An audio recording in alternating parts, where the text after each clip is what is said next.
Hello বন্ধুরা, আজকে আমরা শিখব 3ds ম্যাক্সে কিভাবে পাহাড় তৈরি করে। তো আমরা প্রথমে 3ds ম্যাক্স ওপেন করে নেব।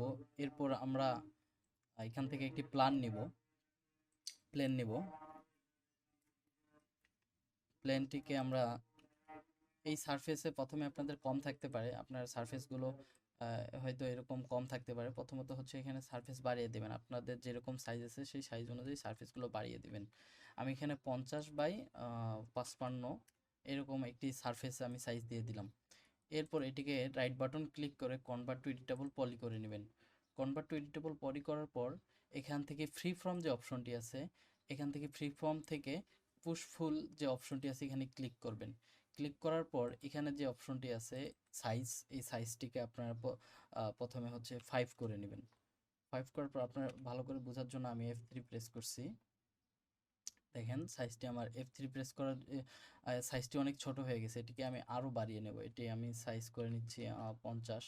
তো দেখেন আমার এই সাইজটি বেড়ে গেছে। তো এটি যত বড় হবে আমার সেই এরিয়াটুকু জুড়ে, অর্থাৎ এই যে গোল যে অংশটুকু আছে এই অংশটুকু জুড়ে আমাদের হচ্ছে যে হিলটা আছে সেই পাহাড়টা উঁচা বা নিচু এই অপশনটুকু হবে। এটি দেখার জন্য আমি দেখাচ্ছি আপনাদের। এই যে দেখেন পাহাড়টি উঁচু উঁচু কিন্তু হচ্ছে। আপনারা চাইলে এখানে অফসেটের অপশনগুলো আছে এগুলোকেও বাড়িয়ে দিতে পারেন। তো এইভাবে আপনারা হিল তৈরি করবেন। তো পাহাড় তো কিছু কিছু অংশ নিচুও থাকে, সেই অংশটুকু যদি করতে চান সেক্ষেত্রে আপনারা কি করবেন। আমি এখানে আরো বাড়িয়ে নিচ্ছি, এখানে আমি 150 করে নিচ্ছি। তো দেখেন এই যে অংশটা আমার আরো বড় হলো, তো এখানে পাহাড়টা আরো বড় করে তৈরি হচ্ছে।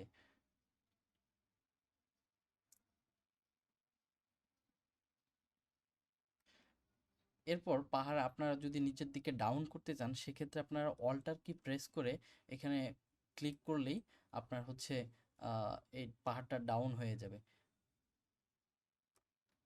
এরপর আমি এখান থেকে বের হব। বের হওয়ার পর আমার যে পাহাড়ের টেক্সচার আমি সেটা আগেই নামিয়ে রেখেছিলাম। তো এখান থেকে আমরা ম্যাটেরিয়ালে চলে যাব।